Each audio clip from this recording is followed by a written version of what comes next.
Kinwestiyon ni Senate Minority Leader Alan Peter Cayetano ang paglaki ng yaman ni Senators Ping Lacson at Erwin Tulfo batay sa kani-kanilang Statement of Assets, Liabilities and Net Worth o SALN. Sagot ng dalawa, tumaas ang kanilang yaman dahil sa nila mga lehitimong negosyo at real estate. Paimbestigahan naman nila si Cayetano kaugnay sa umunoy ghost project sa Taguig. May unang balita si Jonathan Andal. Sa muling paggulong ng investigasyon ng Senate Blue Ribbon Committee sa flood control scandal, sinabi ni Committee Chair Erwin Tulfo, iimbitahan nila si Lino Cayetano, General Manager ng PTV4 at kapatid ni Senador Alan Peter Cayetano. Pinapaimbestigahan ng younger brother niya yung flood control sa kanilang bayan sa Taguig noong 2022 hanggang 2025 na umaabot sa 6 billion. O siguro dapat mag-ready siya doon dahil kapatid niya mismo ang humihingi ng investigasyon. Dahil may nakita yata yung kanyang kapatid. Itinanggi ni Senador Cayetano na may ghost project sa Taguig. Wala pong ghost project sa Taguig. At kung may mapapakita po kayo, mananagot.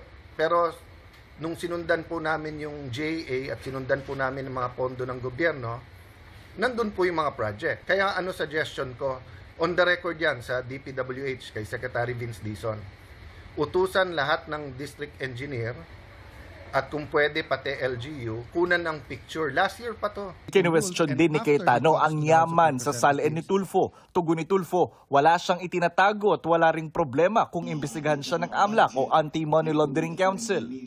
May real estate ako, meron ako consultancy, tapos meron akong mga business. Siya, saan kaya nakuha niya ng galing? Huwag niya sabihin private practice.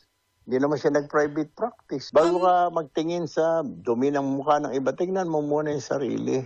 Kinwestiyon din ni Cayetano ang anyay pagdoble ng yaman ni Senator Ping Lacson sa pagitan ng 2022 at 2025, panahong wala ito sa gobyerno.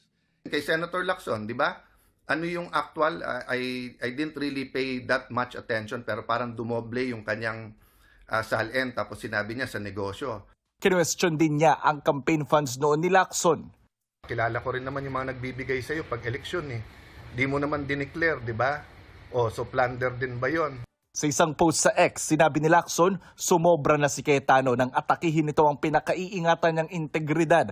Anya, hindi dumoble kundi lumaki ng 4 na beses ang net worth niya sa 3 taong wala siya sa gobyerno dahil sa kanyang mga lehitimong negosyo na makikita sa kanyang ITR. Di raw tulad ni Cayetano na may budget insertion na 6.79 billion pesos sa 2025 General Appropriations Act. May 2 proyekto umano na nagkakahalaga ng 75 million pesos ang hindi na ipatupad. Dagdag niya, tumanggap din si Cayetano ng 25% kickback sa mga slope protection at iba pang infrastructure projects. Buwelta ni Lacson, nagbibilang na siya ng mga informante at testigong anyay handang magbigay ng ebidensya para may kalagyan si Cayetano sa New Quezon City Jail sa Payatas, kung saan nakakulong ngayon ang mga isinasangkot sa flood control scandal.